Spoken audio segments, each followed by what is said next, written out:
Europe 1, Anne Romanoff. Ah non, mais moi, ce midi, mais j'ai mal à la tête, là, ça m'a épuisé ce débat. Enfin, le débat. Un débat, c'est quand tu discutes. Normalement, dans un débat, il y a des points de dissension, il y a des points de convergence. Hier soir, il n'y avait que des coups de poing. Bilan de ce match de boxe, Le Pen-Macron, 2 uppercuts, 4 yeux au beurre noir, des journalistes transparents et un pays à 2 doigts de finir KO. Oui, hier soir, c'était un affrontement entre la démagogue et le pédagogue. Il y avait le premier de la classe qui connaissait tout par cœur et la mauvaise élève qui avait le nez dans ses antisèches. Les conseillers de Marine Le Pen lui avaient préparé plein de fiches, c'était des fiches S comme sabordage. En fait, hier, ceux qui ont le plus de mal, ce sont les arbitres, enfin les journalistes ou leur hologramme, on n'a jamais vraiment su.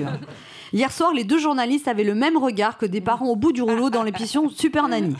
À un moment, on a même entendu « Arrêtez tous les deux !» Quand on te choisit pour animer un débat présidentiel, tu rêves de tomber sur De Gaulle face à Malraux. Là, ils se sont retrouvés face à une poissonnière en colère avec son conseiller bancaire.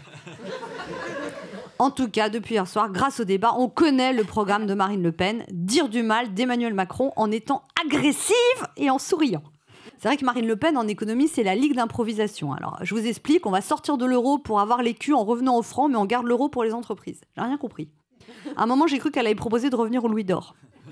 Non, mais c'est clair que Marine Le Pen, elle risque pas d'être la candidate des banques, vu comment elle est fâchée avec les chiffres. Avec elle, 1 égale 3,5.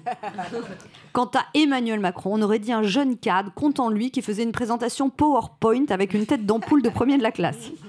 À un moment, je me suis demandé si Marine Le Pen voulait devenir présidente ou remplacer Jean-Jacques Bourdin.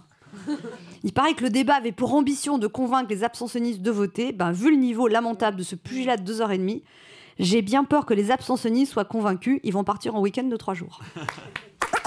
Europe 1, midi 30, Anne Romanoff.